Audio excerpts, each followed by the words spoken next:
Cashflow Diary Podcast, episode 455. Welcome to yet another exciting episode of the CashFlow Diary Podcast, the podcast that teaches you insider tips, tactics, and strategies for creating leverage streams of cash flow into your life. Learn from top-performing entrepreneurs, business owners, investors, and thought leaders from across the globe as they share their secrets to success. Like what you learn on this and other CashFlow Diary podcast episodes? Go to learninvestingnow.com and sign up to receive powerful tips and information that will help you succeed as an entrepreneur and investor. Now, here's your host, investor, entrepreneur, business owner, educator, speaker, author, and master facilitator of Robert Kiyosaki's cash flow game, Jay Massey. All right, ladies and gentlemen, welcome to another episode of the Cashflow Diary Podcast. I am your host, Jay Massey, and I'm glad that you're here today because here's the thing. Often, when we are presented with challenges, we can say to ourselves, you know what? This is too much for me. Or we're presented with opportunities and we can come up with reasons as to why it won't work. And really what it comes down to is having the correct mindset, having the correct attitude, and most importantly, being willing to take action regardless of how you think you might be perceived, or more importantly, how on earth you can feel like, you know what? I don't know what I'm doing. But that doesn't matter. What does matter is getting into action and making things happen. So let me ask you this question. Let's pretend that you grew up in an entrepreneurial household. Let's pretend that for the first part of your life that you were in a situation in which, okay, you got to hang out around business people, but what began to happen is that you watched your father's business fall apart. What do you do? Now, let's imagine that you're 13. What do you do? Well, today's guest decided that, you know what, I'm going to go out there and make something happen. I don't care how old I am. I don't care what I know or don't know. I don't care what you think. We're going to make it happen. And today he spends his time traveling with his family around the world, building and investing in businesses, and has been doing so for multiple decades. That means it's time to pay attention. That means you are about to learn some lessons. That means, ladies and gentlemen, that this is going to be one of those that you're going to listen to more than once. Help me welcome none other than Lior Gantz. Lior, how are you doing? I'm very well, and thanks for the introduction. You know, it was really funny is that all that practicing before, and I still messed up the last name. It was supposed to be Gantz, and I said Gantz again, even though I knew you were okay with it. I was still trying, though. Does that happen a lot? Well, Lior, Gantz or Gantz is less important. What is very important is that many people say, is your name Liar? No. Or Lior? Yeah. Well, in America, obviously. Okay. That I was confident on Lior. It was the last one I was missing. Anyway, that's good. I'm glad that you're here. Now, I always say that just my mother calls me Liar. Oh, that's funny. Got it. So this being your first time here, what I want to do is I want to ask you the same question I tend to ask everybody the first time that they're here. You ready? Yep. All right. Now, I tend to look at today's entrepreneurs a lot like yesterday's superheroes. Batman, Wonder Woman, Superman, Spider-Man, whatever. And because I think entrepreneurs and superheroes have a ton of things in common. Occasionally, we can envision ourselves getting dressed up in a cape and saving our customers and flying around town and helping them with our products and services, etc., which I think is fun. Now, also, like a superhero, an entrepreneur, well, they have a beginning. For example, there was a time, like in Spider-Man's history, where he was just a college kid going to school, trying to earn some pizza money, take some photos. That was it. And then one day something happens to him. And then after that something happens to him, he discovers, oh my gosh, I have all of these great powers and I get to choose whether or not I'm going to use them for good or evil. So my question to you is as follows. What we're curious about is before, traveling the world, before, building and running the businesses, before your time with, venture capital and all the things that you have done. Our question is, who is Lior Gantz? Well, I guess what happened to me is I started out playing basketball and was really good at it as a team sport, obviously. But my role was always the playmaker, so I had control over the pace, control over the ball, and this is just in hindsight, right? When you're 10 or 12, you don't think about these things, but No, I didn't. in hindsight, being the playmaker for the team and running the show, it really helped me to figure out how to make other people better, or how to look for plays that can accentuate their talents. And I think what happened to me one time, and this was when I was in fifth grade. We had a tournament, and the coaches deliberately put me on a team that was inferior. They built two teams for the tournament, and mine was inferior by many levels. So it was like the Warriors playing the Kings in 2018, and the Kings won. And and what happened to me was all this attention came because it came from nowhere, and it was a game that was won because I yelled at my other teammates. I placed them and where they need to be on the court. I constantly became the initiator, and I think what happened is I developed this idea that I have to do things on my own because other people will not have the same fire as I have, or as I do. In other words, what I realized very early is that not all people are built alike, and when you go through life, you cannot expect anything from anyone. Not anyone. And then 1 year later, my father goes belly up and goes bankrupt. When I was just 13, around that age, started having trouble. So you can't really pinpoint the age. But then I realized that it's in my own household, that I can't rely on anyone. I just got to have to do it on my own. And I started, taking up jobs, clothing store, deliveries when I had the biking license and the motorcycle license, and babysitting and assisting basketball coaching, everything like that, and then just saving up money. So at age 16, what I had that none of my friends had was this idea that I need to save money. Kids, they get an allowance and they spend everything. Most of them don't have a bank account or anything else that has to do with money. And I was I was swimming in that subject and figuring out what to do. Luckily, my grandfather gave me a book by Warren Buffett, at age 16, because he said, look, you can't just sit on this money because you just look at it and think it does nothing. Because kids, when they get allowance and they keep it in these piggy boxes or in the room or whatever, and it means nothing to them. It's like a dinosaur toy. They don't get that they can deploy capital and make money.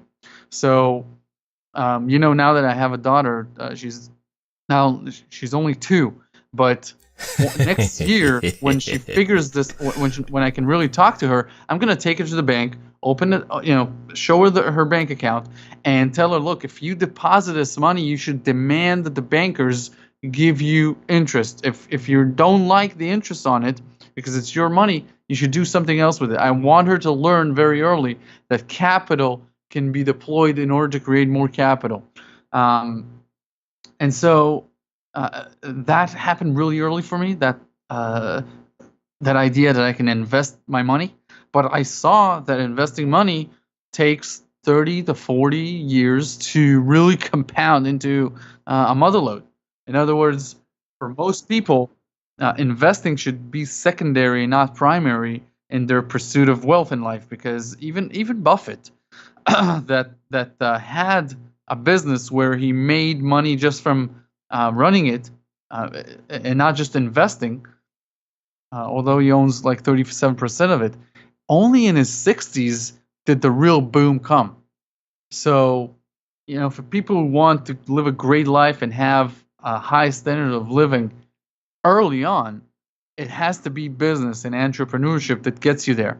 It's very rare to see an investor who's a full-time investor who is wealthy early on in life. If it didn't come from some sort of an outside source like inheritance money or something like that gave him the initial capital. In other words, building your capital is step one. And so I started investing as a secondary means of income starting at age 16, and then I figured, okay, I need to start building businesses. But that character flaw of always trying to place people in the right places and be very demanding, it made me fail in the first few businesses that I attempted.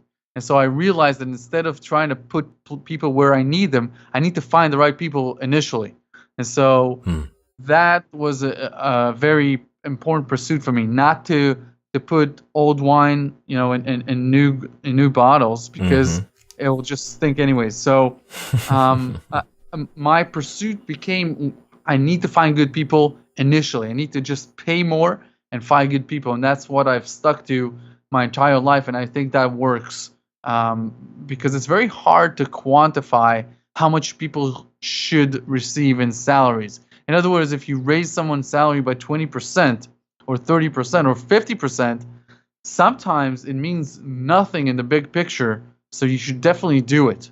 And I think corporations are making a mistake with how they structure wages and how they employ people. And small business people have the upper end here because they can really demand a lot from their employees because they have so few of them. So the employees know they're going into an adventure. And on the flip side, they can pay much more because the employees will not have regular hours or, all kinds of benefits and et cetera. It will be more about bonuses rather than, dental insurance and all that kind of stuff. So people who come to work for small businesses are better equipped to for ups and downs because they're not there for the security. They're there to grow with the company. So that's the kind of people that I've been looking for with every business venture that I've had. And I think what that day also taught me in the basketball court is that you should go to places where there's little competition. You should find places where you're not blocked from entering. The barrier of entry is very low. So what happened in that game is I realized that if I do a pick and roll, which is a simple thing, then they always switch the defender on me. And the defender was a tall guy. You remember, this was fifth grade. I was like, I was like the smallest guy on the court. That's why I was the playmaker. But I realized I'm much more faster, quicker to make all kinds of fakes, and therefore I just returned to that again and again and again and again for minutes on end. Same drill, same result, and until they're this is fifth grade, so the coach doesn't take time out and tell them that hey, it's very basic stuff. So I realized that if the competition is low, I can hammer it home. And therefore, I always migrate in terms of businesses to where it's going to be easier. And I think people are trying to make life more, I would say, adventurous. But you shouldn't. You really shouldn't. It's not smart unless you really like to hit a walls.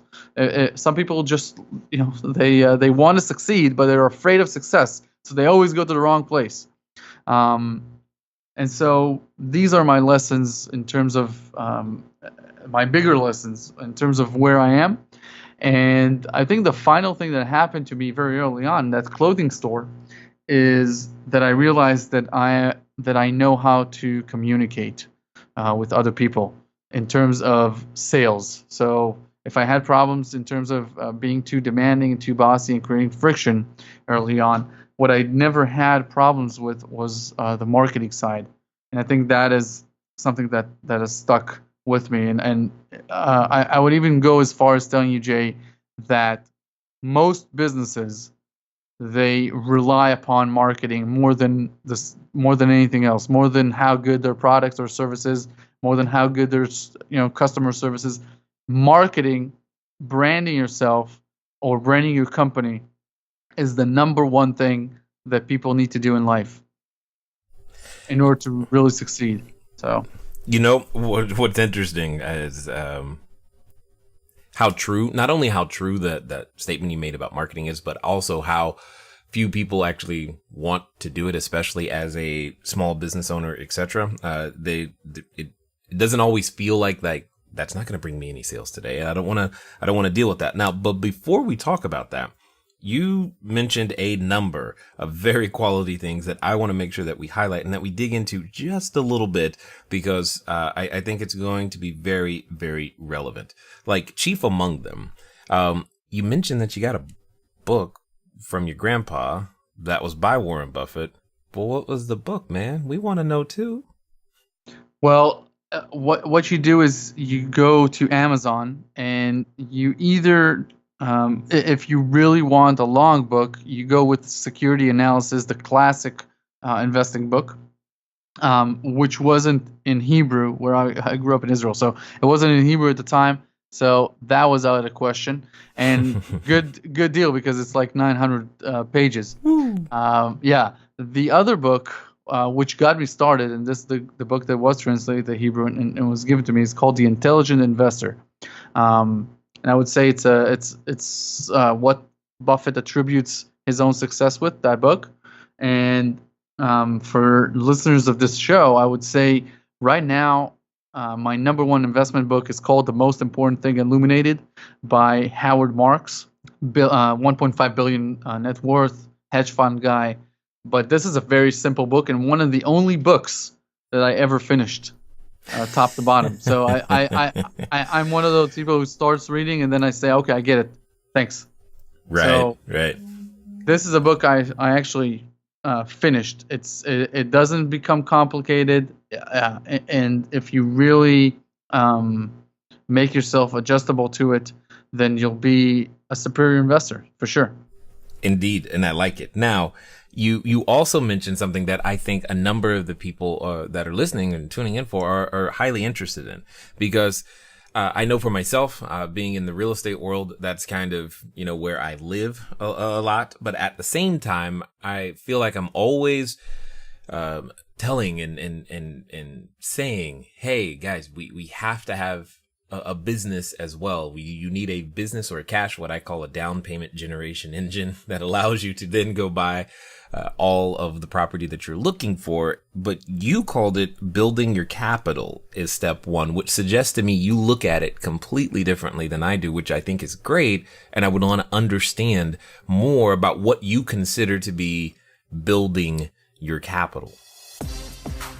Hey guys, thanks for listening as always, and I'm glad that you continue to support with each and every download and subscription and share. One of the things that I want to ask you though is, where are you listening to me from right now? I know some of you, maybe you're on a treadmill, maybe you're washing dishes, maybe you're walking that dog, and some of you are actually in a vehicle driving right now. One of the fun things that you can do to get some of your time back is begin to living a car-free existence.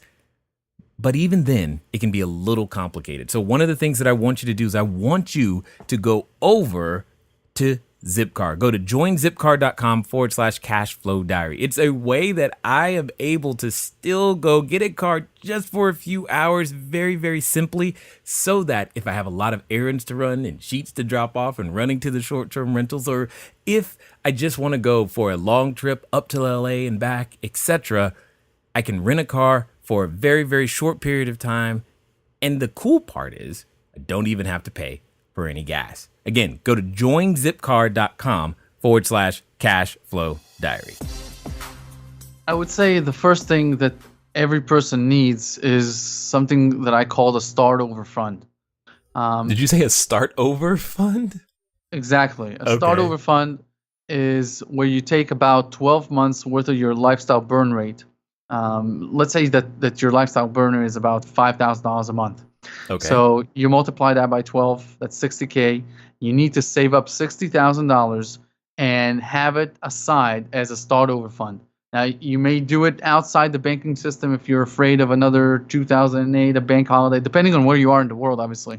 So you can create a situation where it's diversified between a few of the major currencies like the Swiss francs, the British pound, the US, the euros and yens, and just keep it at your residence or keep it wherever you want, a bank vault, etc. Or you can really deposit those funds. It doesn't matter. You need a starter fund in case you have an emergency, a health emergency. You're in a situation where something happened with the stock markets, with your job. You need to have a parachute, which is financially based and not just skill based. So some people get fired and then they have enough skills to get another job. That's fine. Okay. Hold on. I want to stop you right there. There's one thing I know that somebody is thinking, and they're going to send us an email. So let me ask it right now, because they're thinking to themselves, Lior, I would love to put away 12 months, but how do I even do that part? Because like I know, the savings rate is abysmal. How do we even get to the part of being able to do that first piece? Well, you need to figure out the lifestyle burn rate that you're comfortable with. And then you need to figure out how to save up 12 months of it. So it all comes back to how you bring value to the marketplace. What's your skill? What can you do to generate funds for yourself or your family?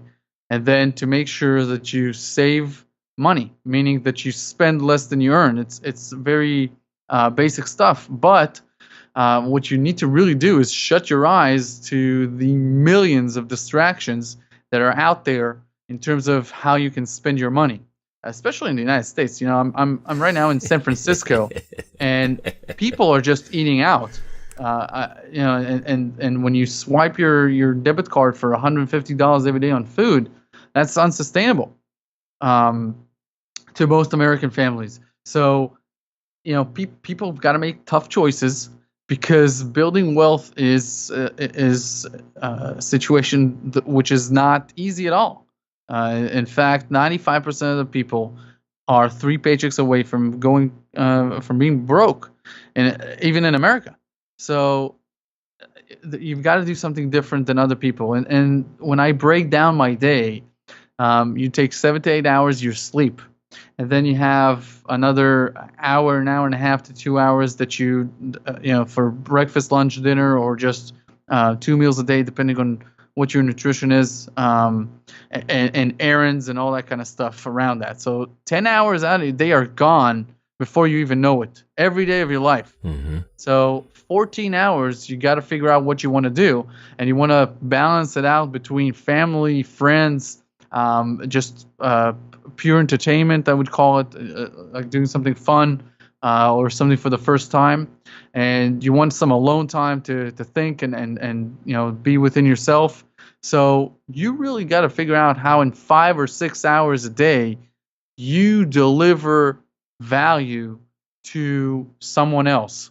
And so if you want to do it in 5 or 6 hours like I'm doing it, where you don't give your entire life away to work, and you still have a great financial position, then you really need to bring superior value. And so it all comes down to what you can do for other people. Now, the more I work over the years, because I've been working for 21 years now, since I was 13, the more I know that if you service less people, in other words, if you specialize in servicing a particular type of person and become indispensable to them, you'll make more money quicker than monetizing it to a larger audience. Now, obviously, if you're going to build a huge business, which is going to demand an insane amount of time out of your life, then you're more than welcome to do that. And then, obviously, there's a huge payoff at the end of the road for that as well. The people, the families who have taken, well, I don't need to mention the big companies in the world, but that has taken the better part of their lives. So 60, 70 years of their life to build huge businesses like Johnson & Johnson. And I'm fine with that. I don't judge these people at all.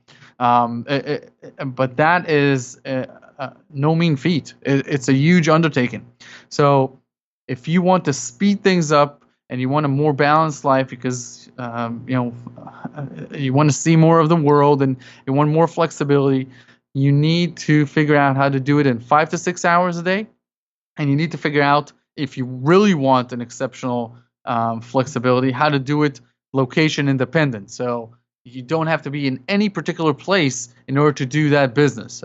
And I've traveled to over 40 countries in the past 10 years, working and enjoying the world, right? Enjoying stuff.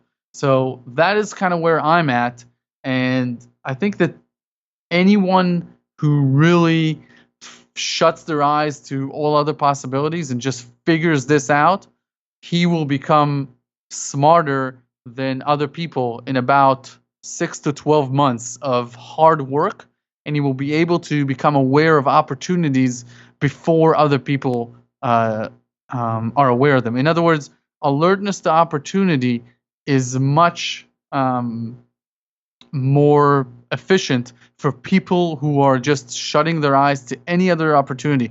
And I'll give you the best example. My father and mother and my grandmother just wanted me to go to university since I was like 21. There's like, okay, you got to go to university. You got to take that step. My grandmother would call me like twice a week. I'll send you the money. I'll buy you that degree.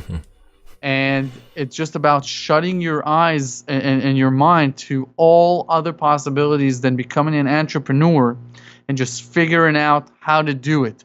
And I think the most important thing that you can do is start to create relationships with people that can take you there. Either as a person to bounce ideas off of, but more so as potential partners. And here's where I give you the answer the long answer that the short answer to the long answer that I just given you, because I know your audience is sophisticated, and I've listened to a number of your shows, and I know that they're looking for actionable advice. But I want to kind of give them the background. So, what I think you should do, and this is the quickest way to reach a good situation in life. And don't listen to anybody else, to your parents, or don't listen to this inner voice that says that there's a huge learning curve and it's going to take you 20 years and you're going to be mid-40s by the time you reach peak earning years. None of that. Hey. Mid-40s is okay. Just to be clear, some of us are mid-40s. Let's not beat up on that. No.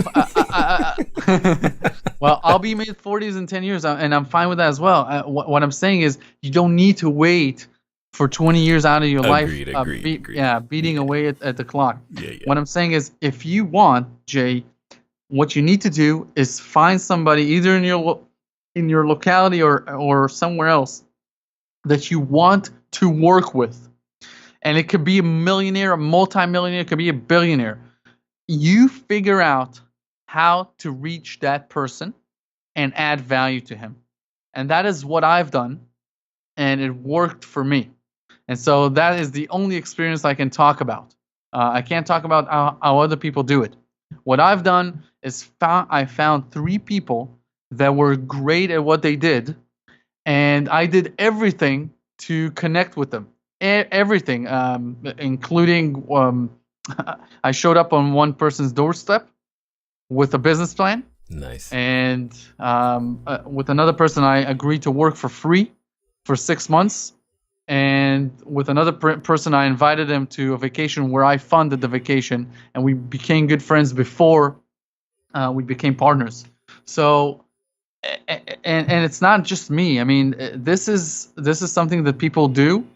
It's called being a stowaway passenger. You basically go and get into other people's operations, and then you learn them, and you learn them well enough to either leave them and compete, or to quote unquote threaten them that you're going to leave them in order to get a better equity position in the business, because they see that you're indispensable.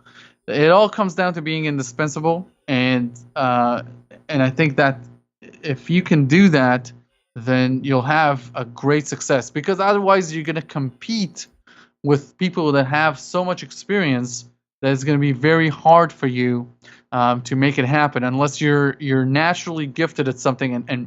And the problem with that is that most people don't know what they're naturally gifted at. In other words, Right. so many people finish lawyer school, law school. They finish law school, and 90% of them are not going to be good lawyers. It's just true. So 10% of them are either gifted or they're willing to put in the hours to become gifted. In other words, they're willing to replace quality with quantity and just work on themselves, either at home or on the job. They're just willing to work more than other people. And at some point they'll be good at what they do, really good at what they do, and confident that they're good at what they do, so they can command high salaries. Because some people also are afraid to demand more, and that's something that I think is a huge flaw in our society. People need to really figure their self-worth and work on that in order to make sure that they're not underpaid. And people obviously are mostly underpaid because employers think that they have the upper hand. So yeah, that's kind of my long answer. So let me ask you this question, because you said something earlier. In terms of going places where there's little to low or no competition. And I'm curious, in your history, in your business, where have you found that to be? Where for you, how did you discover those areas, and how can somebody find an area of little to low competition? And what areas have you found the most success in that little to low competition field? One thing that is broader, I would say in English, right? Mm-hmm. One thing that is broader, Jay, is to find an area where there's little hype. So that's okay. That is an industry that you can really succeed in. So in other words, if nobody wants to do something, then it's an area where there's opportunity in general, right? In other words, in 2017, and just so people understand, what I do, part of what I do now is share, my investment philosophy and strategies and everything at the Wealth Research Group newsletter, and it's a free newsletter. It was ranked #1 in the world for 2017 because we were early in March of 2017 to cover specific opportunity like Ethereum, which is like now it's the second largest cryptocurrency on the planet. It was then worth $12 a coin, and by September, so 6 months later, it was worth $1,000 a coin. Now at $1,000 a coin, it wasn't a good opportunity, but everyone wanted to get involved. Right. At $12, nobody knew what it was except for me, who went on to who took a plane and flew to a number of these investment conferences and realized that this is a big deal early on, but nobody wanted to invest. So it's so amazing that when something was that attractive, no one wanted to have anything to do with it. But when it was mainstream media, and when the founder was on all of these TV shows, everyone wanted to invest. And that's kind of what I'm talking about with hype. So in other words, if an industry, an area, something is crowded, just make sure you understand you're going to have much more competition in a crowded audience. And so, for example, when I got into real estate in 2009, when people were closing doors and closing shops, and they were saying, that's it, the mortgage business is going away for 30 years. Banks are going belly up, and there was many opportunities. Less people involved means that you're, in general, going to have better margins. So look for those areas. Another area, and I sold my real estate business in 2013. So I built it and sold it. Another way to get into low competitive businesses is to go for professions that aren't official professions. In other words, a doctor is an official profession. A lawyer is an official profession. An engineer is an official profession. You go and study it. Now, if you find professions that are not that are not official, where you kind of create your own title, you're going to have much less competition because people don't even go to school for that, or they don't say, "Hey, mommy, I want to be a fireman." That's one thing, right? It's an official profession. But when you tell people, "Hey, I want to do X or Y and Z," that is sort of an official profession. When you find ways to bring value that are not official professions, you're going to have less competition because that's where the real value is at. Because you present to your client, "Hey, is anyone doing this for you?" Or to your employer, "Is anyone doing this for you? Why don't I do this for you? I see that is lacking in our company." And that is kind of where the mother lode is. If you're, because not only are you equipped to do that because you found a niche or a lack, or a problem. So if you are able to identify it, that means that you're almost certainly going to be able to figure out a solution. So not only are you passionate about this, which is key, that you also are presenting an opportunity for your employer or your client to give them value that nobody else gives. So it's by definition a low competitive environment because you're pitching the idea to him and he's not coming to you. In other words, if a client can choose between law firms, then it's very competitive. But if you come to someone and say, "You know what? I've seen you on the news. I've seen you here. I've seen you around town. You have a problem with such and such. Why don't you let me show you what we can do?" That is something else. So I think that is the second thing that can really help people. And I'll leave it at that because that kind of gives people enough to think about and work on.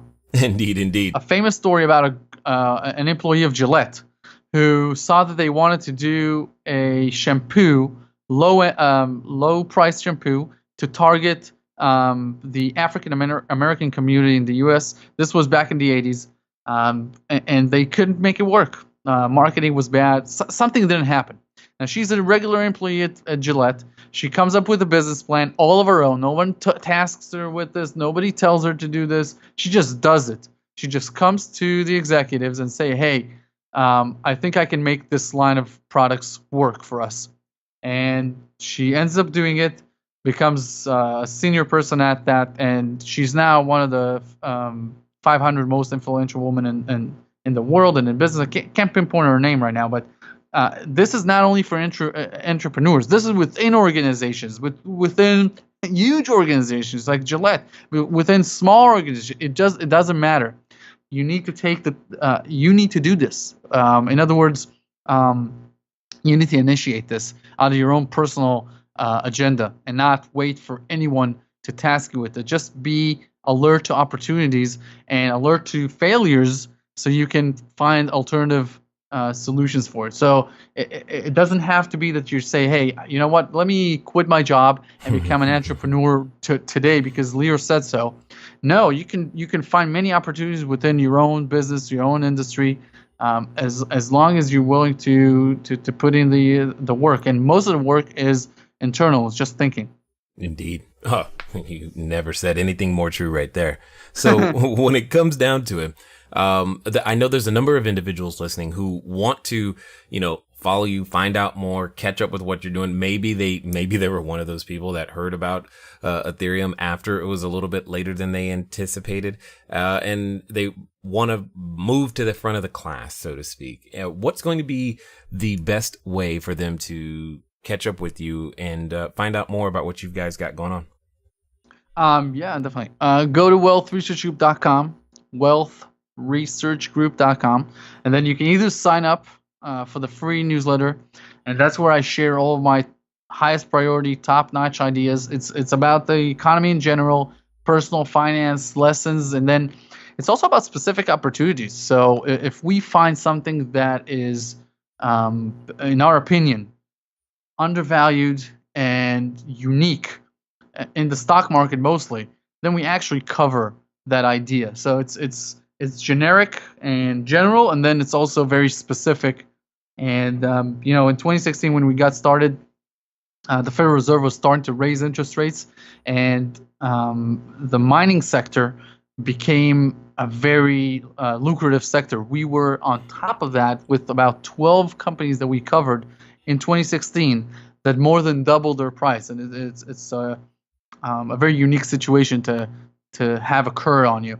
And then in 2017 we shifted focus to cryptocurrencies, and Ethereum was our biggest winner, but we had a few of them that went up 30 times in 1 year. So just some of the subscribers that work with $1,000 or $2,000, they send me thank you letters with I bought a new car. Obviously it doesn't happen every year, and Right. in 2018 we're looking at other key areas that we think can go ballistic, but these are obviously also high risk, high reward opportunities. We also talk about the core of my portfolio, which is the Buffett type mentality, the Buffett type stocks, and they're also, some of them are also featured right there on the website. If you go and you click on the top menu on either Wealth Stocks tab or the Special Reports tab, but those are the best ways to get involved, and that's it. The sole mission of this project is to help people build a financial fortress so that no government can screw with you, and definitely none of your friends. Understood. Totally. I totally like that. Now, as we wind down here, I have a final question for you, and I would love to hear your answer. As I said earlier, there's a number of people listening who maybe they're just thinking about getting started, or maybe they're, ready to build their business to the next level. Maybe they've been going for a little while and they're like, I'm ready for the next plateau. So when we reach these moments of decisions, I mean, they've been listening to you and they're like, you know what? Lior's right. I'm going to actually do this. I'm going to take the risk. I'm going to go places where there's little to no competition. You know what? I'm going to go get a copy of The Intelligent Investor and read it. I'm going to do these things. I'm going to make something happen for myself. Oftentimes, when we get to these moments of decision, there's also a companion that comes along with it that usually comes in the form of a voice that tells us, things like, who are you? Why on earth do you honestly think you can? I mean, come on. And for some people, they're related to that voice. So my question to you is as follows. Let's pretend that the person listening is actually going to follow through, Lior, and they're going to do so in the next 24 to 48 hours. What would you suggest that they do? I suggest they do a self-assessment, because not all people are equipped to launch their own business. It's just a reality, and you need to find out where your strengths are and what your weaknesses are. And if you're not ready to become an entrepreneur, then you don't need to. I mean, it's just the way it is, and you can work within industries to a position where you have so much latitude and so much wiggle room that you're basically an entrepreneur within a business. You don't own the business, so you don't own the equity, but you have a lot of responsibilities. Now, once you get to that position, then it's really easy to spin off and become an entrepreneur, because you already have a lot of reputation. You can probably get some of the employees to migrate with you and some of the clients to migrate with you. But before you do that, if you're not ready to do that kind of stuff, then you really need to self-assess and make sure that you find what you are good at, which is where you're going to find less friction in your life. So if you see that, hey, when I talk to people, I can sell products real easy, then good, you're a salesman. If you see that you can't even open your mouth because it's hard for you, you need to outsource that kind of stuff and not be worried about it. So two things I would say to people is, one, self-assessment, and secondly, do not try to put in the hours, and we're talking major hours. Do not put in the effort to strengthen your weaknesses. Mm-hmm. You just don't need to. Just strengthen your strength, because that's where you're going to find the money. If I ever tried to edit one of the interviews that I do, I will go out of business. Yeah, I totally understand. Oh, I completely understand that last what one. I need to, what I need to what I need to strengthen is becoming a better host and a better guest, because that's where I'm already kind of refined. In other words, if you try and do what your hands, feet, and your mind are telling you, do not attempt this, you're a fool, then just don't. Just don't do that. I've tried waitressing early on, like 16, for one day, and I was pleasantly told to quit. Nice. So I realized that some things are not for me, and it's so fine. And when you said that voice talks to you and says, will it be me? Do I deserve this, or all that kind of stuff? Well, that voice has a flip side that just says, why can't it be me? In other words, what gives other people any right to be the one that does something? You need to find your strength, and once you do that, once you find your character strengths and your mental strengths, your intellectual strengths, all that kind of stuff, and it takes time, and the more you just work harder than other people, you'll find those places. The minute you find them, you feel like you're the smartest person in the room, and you can't fail. So confidence comes along with that.